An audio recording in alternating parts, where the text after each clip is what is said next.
मैं सभी नेताओं को हाथ जोड़ के निवेदन करना चाहता हूँ कि मुझे एक बार मौका दिया जाए और निसंदेह मैं आपका खरा उतरूंगा, मैं जीत का बहुत रिकॉर्ड मतों से जीतूंगा। आप सबको मेरा प्रणाम है कि मुझे एक अवसर, वीरेंद्र देवांगन, माधव सप्रे वार्ड पार्षद। आप निर्दलीय जीत कर आए हैं वीरेंद्र भाई। यहाँ से लोगों को पार्षद की पार्टी की टिकट मिलती है तो हार जाते हैं लोग, और ऐसे समय में आप कांग्रेस और बीजेपी को धूल चटाकर एक निर्दलीय के रूप में वहां पर जीत कर आए। ये कैसे संभव हो सका, थोड़ा जनता जानना चाहती है आपको। डबल इंजन की सरकार कहीं नहीं है, इसमें एक डिसीजन लेने की क्षमता नहीं है। पूरी तैयारी है, चुनाव को या प्रशासक बैठाने की मजबूरी हो चुकी है। यानी मान के चलो कि डबल इंजन के सिर्फ नाम है, डबल इंजन यानी आप होता तो आपको सिर्फ केंद्र सरकार डिपेंड नहीं होना पड़ता। वहाँ से हरी झंडी नहीं मिल रही, आपको चुनाव कराना नहीं कराना। केंद्र से भी एक विजिट हो चुका है, उनकी LIB रिपोर्ट मिल चुकी है कि आप यहाँ कहीं पर नगर निगम में आपकी सरकार नहीं बन रही है, इसलिए आपको वेट एंड वॉच करो करके वहाँ से निर्देश प्राप्त हुआ है। प्रशासक बैठाने की मजबूरी है। मैं कहता हूँ कि यहाँ कोई डबल इंजन होगी नहीं। 2 इंजन नहीं चल पाए तो 3 इंजन कहाँ चलेगा।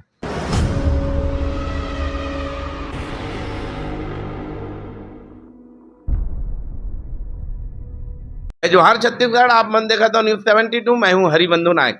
न्यूज 72 आज माधवरा सप्रे वार्ड क्रमांक 69 में आई हुई है। ये ग्रामीण से लगा हुआ चित्र है और यहाँ पर निर्दलीय पार्षद जीतकर कार्य कर रहे हैं जनहित के काम। आज चलिए हम उनसे सीधे रूबरू होते हैं और उनसे जानते हैं कि किस प्रकार से उन्होंने वार्ड के विकास के लिए काम किया। सबसे पहले अपना परिचय देते हुए बताइए, आप कहाँ किस वार्ड के पार्षद? मैं वीरेंद्र देवांगन, माधव सप्रे वार्ड 69 का पार्षद हूँ और मैं निर्दलीय रूप में निर्वाचित हुआ था। मैं यहाँ इस वार्ड से। मैं आप न्यूज़ 72 के परिवार का आप सभी का स्वागत, वंदन, अभिनंदन करता हूँ। आप थोड़ा बताइए, आप अपने 5 साल के कार्यकाल में यहाँ जो वार्ड में विकास हुए, जो निर्माण के काम हुए, जो जनता के हित में आपने काम किया, थोड़ा विस्तार से जनता जानना चाहती है। इन 5 वर्षों में आपने वार्ड विकास के लिए और लोगों के विकास के लिए कौन कौन से काम किए? सबसे पहले तो हम लोग जैसे निर्वाचित हुए हैं, कोरोना काल की महामारी से प्रथम हम लोग का सामना हुआ है। 2 साल के कार्यकाल हमारे कोरोना काल में चले गए हैं, फिर 3 वर्ष कार्यकाल करने का मौका, जनसेवा करने का मौका मिला। कोरोना काल में आप लोगों ने जनता के लिए काम किए या नहीं? वार्ड में जाकर आप लोगों ने कोई भोजन पानी की व्यवस्था और चावल की व्यवस्था, दाल की व्यवस्था, तेल की, माने सब चीजें बंद था, लॉकडाउन था। उस स्थिति को जनता जानना चाहती है। आपने कोरोना काल में वार्ड के हित में कौन से काम किए, देवांगन जी थोड़ा बताएं। कोरोना काल में यहाँ जैसे बहुत से ऐसे परिवार थे जो बाहर से आए थे, वहाँ आना जाना बंद हो चुका था। हमने ऐसे हज़ारों परिवारों को राशन की व्यवस्था किए, आर्थिक रूप से भी मदद किए और जैसे इनको राशन कार्ड में चावल नहीं मिला था उसको भी मदद करके राशन दिलाने के पूरा प्रयास किए। तो यहाँ ऐसी स्थिति की ऐसी स्थिति निर्मित नहीं हुआ कि लोगों को अन्न की समस्या का निर्मित नहीं हुआ हम लोग वार्ड में। बताएं विकास के काम कौन कौन से हुए हैं वार्ड में आपके पार्षद निधि से, मेयर निधि से, जो डेवलप हुए हैं वार्ड के, और वार्ड के लोगों के हित में जो काम हुए वो थोड़ा विस्तार से बताएं। ऐसे मेरे माधव और सप्रे वार्ड बहुत ही विस्तृत वार्ड है। यहाँ रोड, नाली, पानी, बिजली का बहुत मांगी है। लगभग PWD से एक बार 8 करोड़ का, एक बार फिर 3 करोड़ का, अभी पुनः 3 करोड़ का, और सुगम सड़क योजना की तरफ से पैसे 15 करोड़, और नगर निगम में अधोसंरचना मद, विधायक मद, महापौर निधि मद, पार्षद निधि मद, ऐसे लगभग 15 से अब एबव करोड़ का सिर्फ रोड नाली प्लस 5 करोड़ नगर निगम जोड़ते 20 करोड़ लगभग रोड नाली काम हुए हैं, सिर्फ रोड नाली का। और हमारे यहाँ माधव सप्रे वार्ड के महादेव घाट स्थित बहुत से सामुदायिक भवन हैं। माननीय पूर्व मुख्यमंत्री भूपेश बघेल जी के द्वारा सभी समाज को, किसी को 50 लाख, किसी को 30 लाख, 25 लाख, जैसे देवांगन समाज को 2 बार, अघरिया समाज, जैसे यहाँ पे यादव समाज के 4-4 भवनें हैं, जिसमें एक ठेठवार समाज को उनको 4 बार पैसे मिले, एक झेरिया यादव समाज को 3 बार पैसे मिले, कोसरिया यादव समाज को पैसे मिले।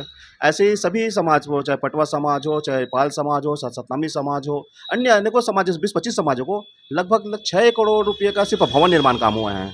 और लोग उससे उस समय संतुष्ट भी है कि इतने सहानुभूतिपूर्वक माननीय मुख्यमंत्री जी ने उनको इस तरह के भवन निर्माण कार्य के लिए पैसे दिए थे। ये सब भवन जो निर्माण हुए हैं वो आपके वार्ड के अंतर्गत आते हैं, और किस समाज को थोड़ा विस्तृत से बताइए। यहाँ पर हम आकर देखते हैं, कार्यक्रमों में देखते हैं, जैसे गडरिया समाज को दिया गया है और अघरिया समाज को दिया गया है। माने इस प्रकार से थोड़ा बताइए, आप जनता जानना चाहती है, आपने काम करवाया है। पार्षद का दायित्व तो है कि जो काम वो कराए उसको वार्ड के लोगों को जनाए। जी, वही बताइए, जैसे भवन निर्माण कार्य में जैसे माननीय मुख्यमंत्री जी के मेरे कार्यकाल में ही मेरे मेरा सौभाग्य है कि मेरे कार्यकाल में इतने सारे, चाहे पाल समाज हो, गडेरिया पाल समाज हो, कुम्हार समाज हो, मतलब सैकड़ों, मतलब मान के चलो कि 20 से 25 से अधिक समाजों को इस वो दिए, और बहुत अच्छे छात्रावास के रूप में उनका आज उनका काम हो जाता है, सामाजिक स्तर पे काम हो जाता है। तो एक इस तरह से एक अच्छा एक संदेश गया कि एक संवेदनशील मुख्यमंत्री के रूप में उन्होंने बहुत सारे ऐसे मदद की, आर्थिक मदद की समा भवन निर्माण कार्य में। और मेरे यहाँ जैसे बहुत सारे, जैसे सत्यम विहार, विकास विहार, देवनगरी, विप्रनगर, जहाँ क्षेत्रों में वर्षों से रोड नाली नहीं बने थे, मेरे लगभग लगभग ये 20 करोड़ रुपए में, जो अभी विकास कार्य प्रगति पर भी है, तो लगभग लगभग 20 15 से 20 किलोमीटर रोड नाली अभी नया बन चुका है। वो और लगातार कार्य प्रगति पर है, और आने वाले समय में एक टेंडर लगने वाला है उसका। वो और 2-3 तालाब है मेरे पास यहाँ, जैसे एक जोरा तालाब है, शीतला तालाब है और बगवा तालाब है। शीतला तालाब में 1 करोड़ से प्लस, जोरा तालाब में 1 करोड़ प्लस, और बगवा तालाब में 2.5 करोड़ प्लस, अभी 1 करोड़ का और टेंडर लगा है। उसका उन्नयन सौंदर्यीकरण का कार्य पूर्ण हो चुका है। सौंदर्यीकरण में पाथवे वगैरह भी बनाया, लोग घूमने फिरने के लिए करोड़ों रुपए जो खर्च किए हैं, कि गहरीकरण ही सिर्फ किया गया है। जी, 2 तालाब में, जैसे जोरा तालाब और शीतला तालाब, गधी तालाब में, इसमें पाथवे अगर कंप्लीट बना है, और अभी जैसे 2.5 करोड़ का काम बगवा तालाब पूर्ण हुआ, 1 करोड़ का टेंडर लगा है जो गहरीकरण। आज वो ऐसा तालाब था जो उसको लोगों ने, एक चैलेंजिंग था कि उसका पानी खाली नहीं होता, ना उसका मट्टी नहीं खाली हो पाता, वो एक चैलेंजिंग था, वो साफ हुआ है। अब उसका 1.5 करोड़ के ऊपर में ऊपर पाथवे का और ब्यूटिफिकेशन का कार्य होगा। आप निर्दलीय जीत कर आए हैं वीरेंद्र भाई यहाँ से, लोगों को पार्षद की पार्टी की टिकट मिलती है तो हार जाते हैं लोग। कितना मुश्किल काम है। पार्षद चुनाव एक ऐसा चुनाव है जो सीधे सीधे वार्ड के लोगों से एक दूसरे को जानते हैं, और ऐसे समय में आप कांग्रेस और बीजेपी को धूल चटाकर एक निर्दलीय के रूप में वहां पर जीत कर आए, ये कैसे संभव हो सका? थोड़ा जनता जानना चाहती है आपको। मैं टिकट कांग्रेस से लेना चाहता, मगर किसी कारणवश पार्टी से टिकट नहीं मिला। तो मेरे को जनता के द्वारा एक निर्देश प्राप्त हुआ कि आप स्वतंत्र चुनाव लड़ें, और मैंने उनके निर्देश का पालन किया, और मैं लगा सतत 10 वर्षों से जनता का सेवा में लगा हूँ। चाहे राशन कार्ड के रूप में हो, चाहे परिचय पत्र बनाने को, और चाहे आर्थिक मदद के रूप में, मतलब मेरे सतत मेरे उन से संपर्क रहा है। मैं जहाँ जैसा वो सब मदद करता रहा हूँ, इसीलिए ना जनता ने मुझे निर्दलीय के रूप में स्वीकार किया, और मैं जीत के आया हूँ। आप नगर निगम में जो होते हैं पार्षद के काम, थोड़ा जनता जानना चाहती है, पार्षद के कौन कौन से मुख्य काम होते हैं, तो सीधे सीधे जनता से जुड़ा हो। पार्षद के जैसे मूलभूत सुविधाओं पे ज़्यादा डिपेंड होता है, जैसे रोड, नाली, पानी, बिजली सबसे मेन होता है। और जैसे अभी हम लोग ने, मेरे 2 करोड़ के एक प्रस्ताव, मेरे नगर विकास शुल्क जो बचे हैं, तो हमने देखे कि पीडब्ल्यूडी से रोड, नाली, पानी बन जाए, रोड, नाली की व्यवस्था हो चुकी है, मगर अभी विद्युत के लिए और जल के लिए पैसा अभी निगम से नहीं मिल रहा है। तो उस पैसे को मैंने अभी विद्युत और पानी के लिए लिख के प्रस्ताव भेज दिया हूँ कि जहाँ अभी जहाँ रोड में जल वाहिनी पाइप नहीं बिछा है, रोड निर्माण के पहले पाइपलाइन बिछ जाए। जहाँ विद्युत लोगों में पैसा नहीं है, कई बहुत पुअर लोग भी हैं, मीडियम वर्ग के भी लोग हैं, ऐसे लोगों को 30-30, 35,000, 40,000 मकान बनाने को आर्थिक बोझ होता है, तो वहाँ पे हम विद्युत व्यवस्था भी लगा रहे हैं, ताकि उन लोगों का आर्थिक बोझ और ना पड़े। स्वच्छ जल मिशन के तहत वार्ड में अमृत जल मिशन जो सेंट्रल की योजना है नगर निगम के माध्यम से चल रही थी, कौन कौन से कहाँ तक आप ये इस कार्य को किए? मेरे यहाँ सबसे बड़ी उपलब्धि था कि मेरे यहाँ नदी किनारे होने के कारण से वार्ड में पानी की टंकी नहीं था। मेरे कार्यकाल में एक पानी का टंकी बना, और करीब 15 किलोमीटर जलवाहिनी पाइपलाइन का विस्तार हुआ। वो देवनगरी, विप्रनगर, अग्रोहा कॉलोनी ऐसे, और जहाँ आपका शिव विहार के आसपास एरिया में हुआ है, और अभी लगभग कुछ और एरिया ऐसे बचे जहाँ जलवाहिनी पाइपलाइन बिछाना है। एक अमृत मिशन कोरोना काल के कारण उसका टेंडर पोस्टपोन्ड हो गया, क्योंकि उस समय जन को बचाने की सबसे बड़ी प्राथमिकता थी। तो मैंने और एक पत्राचार किया हुआ है कि आने वाले समय में जो शेष क्षेत्र बचे हैं, उसमें जलवाहिनी करने का प्रयास करूँगा। इस बार नगर निगम में महापौर का प्रत्यक्ष चुनाव किया जा रहा है, जनता सीधे अपने नेता महापौर को चुनेंगी, इस पर आप क्या कहें?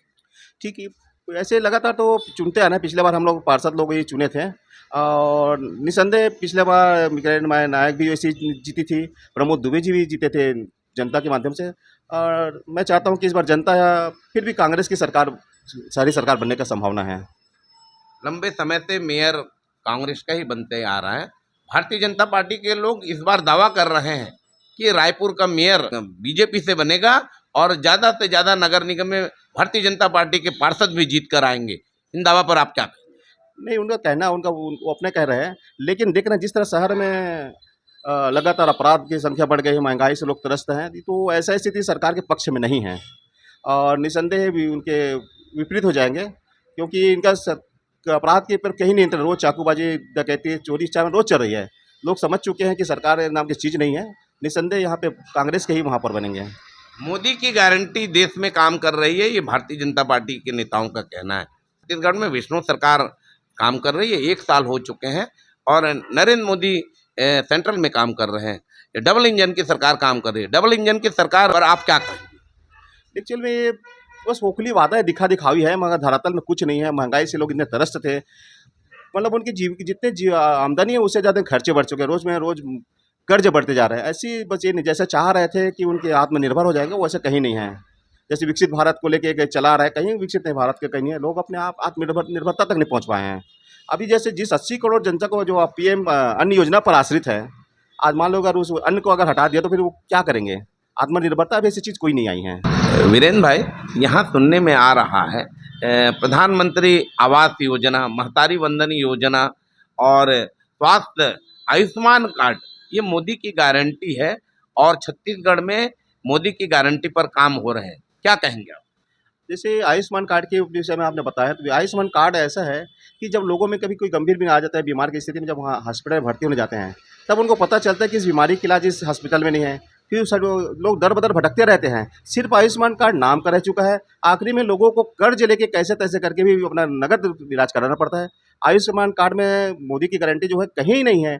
जब लोग यहाँ बताते हैं कि ये कार्ड नहीं चल रहा है, ये नहीं चल रहा, तो यथावथा जहाँ से भी कैसी भी पैसा कर व्यवस्था करके बेचारे को देना ही पड़ता है। तो मैं नहीं मानता कि आयुष्मान कार्ड बिल्कुल फेलवर कार्ड है। प्रधानमंत्री आवास योजना, प्रधानमंत्री आवास योजना में जब से ये अभी एक लगाए हैं कि प्रधानमंत्री आवास योजना देंगे, अभी मेरे वार्ड में ऐसे 600-700 लोगों ने आवेदन लगाए हैं। किसी को किराएदार के रूप में है, किसी को मकान बनाना है। तो मैं चाहता हूँ कि अभी वो जितना टारगेट पूरा हो, तो टारगेट पूरा नहीं हुआ है। मेरे वार्ड में भी कम से कम हज़ारों की संख्या में अभी लोगों को और मकान की आवश्यकता है। महतारी वंदन योजना पे क्या कहेंगे आप? मातारी वंदन योजना में आनन फानन में कम समय दिए लोगों ने, बहुत लोग चूक चुके हैं। मैं चाहता हूँ कि जैसे बहुत सारे ऐसे लड़कियां थी जो 18 साल के ऊपर, वो भी अपेक्षा करती है कि हमको भी मिले, हमने भी मतदान किया है सरकार बनाने में। और बहुत से बुजुर्ग महिलाओं ऐसे ऐसे समय गाइडलाइन नहीं आया था कि 60 साल के प्लस वालों को पैसा मिलेगा नहीं मिलेगा, और ऐसे लोग में बहुत सारे छूटे हुए हैं। मैं चाहता हूँ कि उनको अभी अवसर मिलना था, और जो अपात्र है उसको भले छटनी करते हैं, मगर पात्र लोगों को तो मिलना चाहिए। जिनको पेंशन नहीं मिलता वो वहाँ तक पहुँच जाता है। तो मैं चाहता हूँ कि एक अब अल्प अभी तत्कालिक समय में एक उनको मौका देना चाहिए, चुनाव पूर्ण देना चाहिए, ताकि सभी को मौका मिलना चाहिए। 1 वर्ष हो चुके हैं, विष्णुदेव सरकार छत्तीसगढ़ में काम कर रही है। भारतीय जनता पार्टी की डबल इंजन सरकार काम कर रही है। 1 वर्ष के कार्यकाल को आप किस रूप में देखते हैं? यहाँ तो सरकार नाम की चीज़ दिखती नहीं है कि कौन से यहाँ सीएम है। यहाँ तो पता चलता है कि विजय जी सीएम बताते हैं, कि उधर वरुण साहू जी बताते हैं कि यहाँ किसके ऊपर नियंत्रण है, कोई समझ नहीं आता। सभी छत्तीसगढ़वासी अचंभित हैं कि सरकार किसकी है, किसका निर्णय चल रही है, सब समझ नहीं आ रहे लोगों में हम कि सरकार है कि नहीं, सरकार नाम की चीज़ है नहीं करके। कानून व्यवस्था को आप किस रूप में देखते हैं इन 1 वर्ष? कानून व्यवस्था इतनी लचर हो चुकी है। देखिए आए दिन एक एक दिन में 4-4-55 मर्डर हो रही हैं, लूट खसोट बढ़ चुके हैं, डकैती हो रही हैं। मतलब यह है कि खुली छूट मिल चुकी है चोर बदमाशों, खुलेआम घूम रहे हैं। पुलिस वाला आपके साथ गुजर रहे हैं, उनको पकड़ नहीं पा रहे हैं।